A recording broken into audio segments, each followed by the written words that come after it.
जय हिंद बच्चों, welcome back to our channel.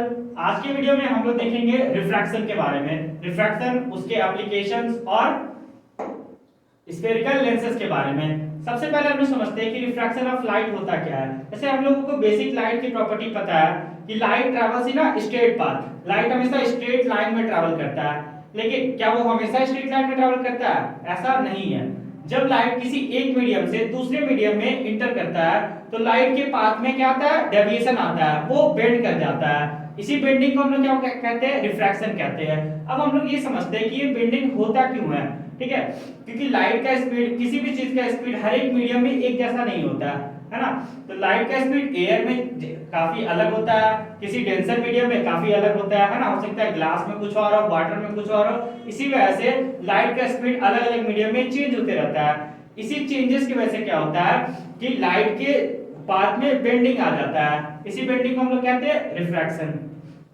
तो जब भी लाइट रेयरर मीडियम, जहां पे लाइट का स्पीड ज्यादा है, वहां से किसी ऐसे मीडियम जहां पे लाइट का स्पीड कम है उसमें इंटर करता है, तो लाइट क्या करता है? अपने नॉर्मल की तरफ झुक जाता है, बेंड हो जाता है। इसी बेंडिंग को हम लोग क्या कहते हैं? रिफ्रैक्शन कहते हैं। इसी बेंडिंग की वजह से क्या, इसी रिफ्रैक्शन की वजह से हम लोगों को पानी में कोई भी चीज टेढ़ा दिखाई देता है। ग्लास स्लैब से लाइट पास कराने के बाद उसके पाथ में डेविएशन आ जाता है। और एक करंट एग्जांपल जो कि हाल ही में मैंने एक मेले में देखा था कि वहां पे एक इस तरह का बकेट रखा हुआ था। बकेट के अंदर एक शीशा का ग्लास था और चैलेंज ये था कि शीशे के ग्लास में सिक्के को डालना था और बहुत ही कम लोग ऐसा कर पा रहे थे। इसके पीछे का फिजिक्स ये था कि जो ग्लास है अंदर, वो पानी की वजह से हम लोगों को उसका प्रॉपर लोकेशन पता नहीं चल पाता है, क्योंकि ग्लास हमें थोड़ा सा आगे दिखाई दे रहा है जबकि वो एक्चुअल में कहां है? थोड़ा सा पीछे है। रिफ्रैक्शन की वजह से ऐसा होता है कि ग्लास हमें आगे दिखाई देता है। नेक्स्ट हम लोग देखते हैं रिफ्रैक्टिव इंडेक्स। अब रिफ्रैक्टिव इंडेक्स क्या होता है? जब लाइट किसी एक मीडियम से दूसरे मीडियम में ट्रैवल करता है तो लाइट बेंड करता है, हम लोग ये जान चुके हैं, लेकिन वो कितना बेंड करता है इसको जानने के लिए हम लोग पढ़ते हैं रिफ्रैक्टिव इंडेक्स। अब रिफ्रैक्टिव इंडेक्स निकालते कैसे हैं?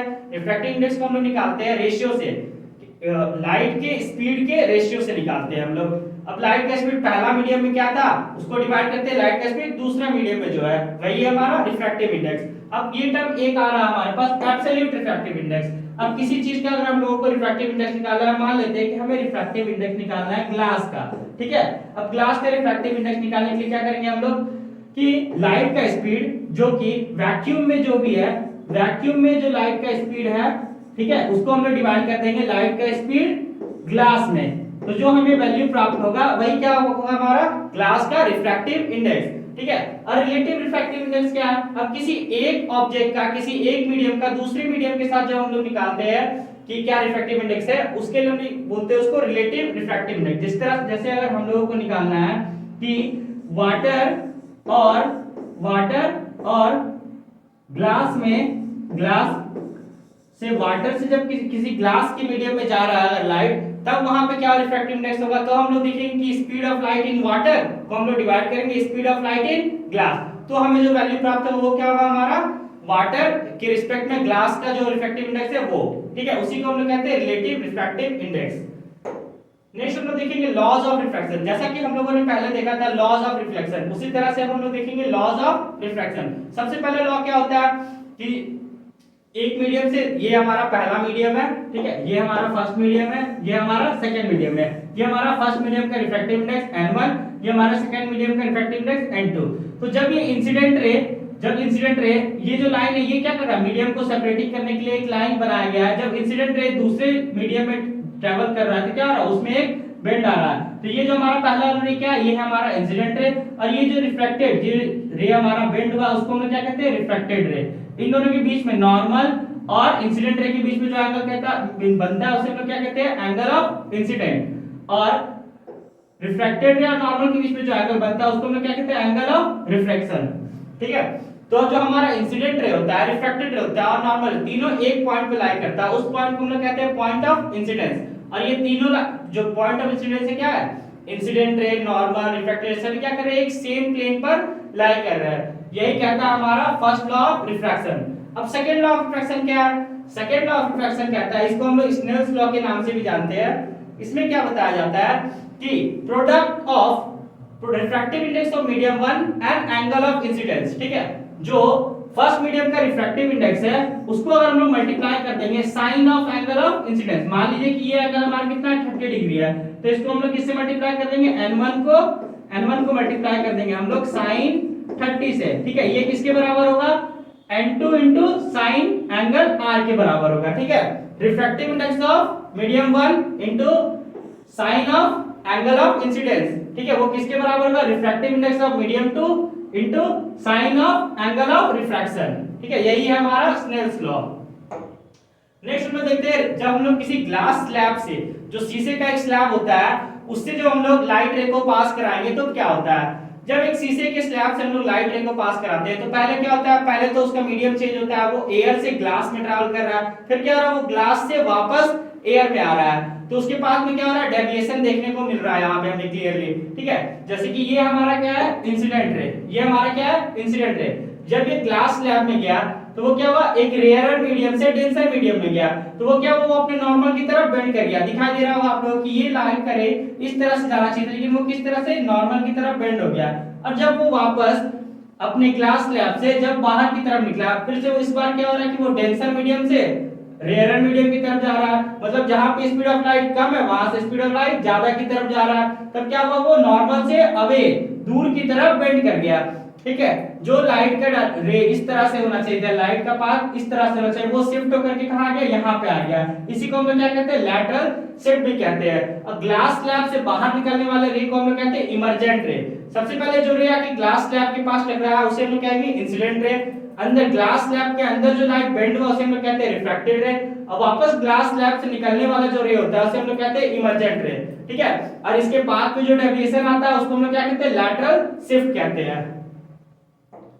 नेक्स्ट हम लोग समझते हैं स्फेरिकल लेंसेज के बारे में। स्फेरिकल लेंसेज क्या है, जो जब हम लोग दो या दो से ज्यादा स्फेरिकल सरफेसेस को मिला करके एक मीडियम का एक डिवाइस का प्रिपरेशन करते हैं उसको हम लोग क्या कहते हैं लेंसेज कहते हैं, ठीक है। जो मोस्ट कॉमनली लेंसेज हम लोग पढ़ते हैं वो क्या है स्फेरिकल, कॉन्वेक्स और कॉनकेव लेंस।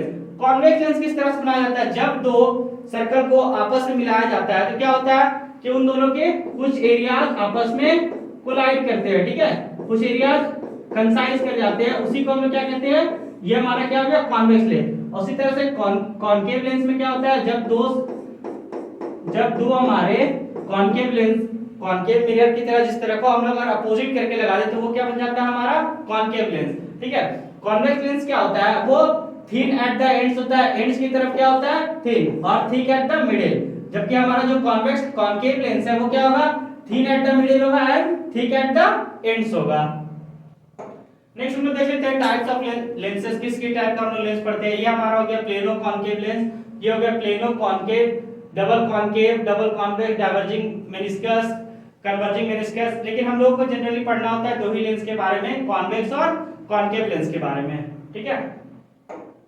नेक्स्ट हम लोग समझते हैं कि ऑप्टिकल सेंटर क्या होता है। एक नया टर्म आप लोगों को देखने के लिए मिलेगा इसमें, क्या ऑप्टिकल सेंटर। ऑप्टिकल सेंटर वो पॉइंट होता है जहां से अगर लाइट का रे पास होगा तो उसमें कोई भी डेविएशन नहीं आएगा। मान लीजिए कोई लाइट का रे इस तरह से यहां से पास हो रहा है तो इसके पास में कोई भी डेविएशन नहीं आएगा, ठीक है। तो उसी पॉइंट को हम लोग कहते हैं ऑप्टिकल सेंटर, जिसको हम लोग O से डिनोट करते हैं, ठीक है। आगे हम लोग समझते हैं कि साइन कन्वेंशन किस तरह से हम लोग देखेंगे, है ना। तो जनरली क्या होता है कि हम लोग ऐसे तो Cartesian system positive side right side positive ले लेते हैं, लेफ्ट साइड नेगेटिव ले लेते हैं, down side negative, upward side positive ले लेते हैं। लेकिन जब भी हम लोग स्फेरिकल लेंसेज की बात करेंगे तो जब भी कोई ऑब्जेक्ट या image direction of incident ray, अगर इंसिडेंट रे इस तरफ जा रहा है और इस डायरेक्शन में ही हमारा इमेज या ऑब्जेक्ट है तो हम लोग उसको क्या कहेंगे, हम लोग उसको पॉजिटिव कहेंगे। लेकिन अगर इंसिडेंट रे के अपोजिट डायरेक्शन में कोई भी ऑब्जेक्ट है या यहाँ पे है या फिर यहाँ पे है तो हम लोग उसको क्या करेंगे, हम लोग उसको निगेटिव कंसीडर करते हैं, ठीक है। तो इस साइन कन्वेंशन के लिए इस बात को याद रखेंगे कि अगर इंसिडेंट रे के अपोजिट में जा रहा है, अगर कोई भी ऑब्जेक्ट इंसिडेंट रे के डायरेक्शन के अपोजिट में तो हम लोग उसको नेगेटिव कंसीडर करते हैं, अगर वो इंसिडेंट रे के डायरेक्शन में तो हम लोग उसको पॉजिटिव कंसीडर करेंगे, ठीक है। और प्रिंसिपल एक्सिस के ऊपर की तरफ है तो हम लोग उसको पॉजिटिव लेते हैं और प्रिंसिपल एक्सिस के नीचे की तरफ है तो हम लोग उसको नेगेटिव लेते हैं, ठीक है। नेक्स्ट हम लोग देखते हैं इमेज फॉर्मेशन। कॉनकेव और कॉन्वेक्स मिरर से किस तरह का इमेज बनता है, ऑब्जेक्ट को कहां पे रखेंगे तो इमेज कहां पे मिलेगा, हमें नेचर क्या होगा इमेज का, ठीक है, और इमेज का साइज क्या होगा, ये सारा कुछ अब हम लोग देखेंगे।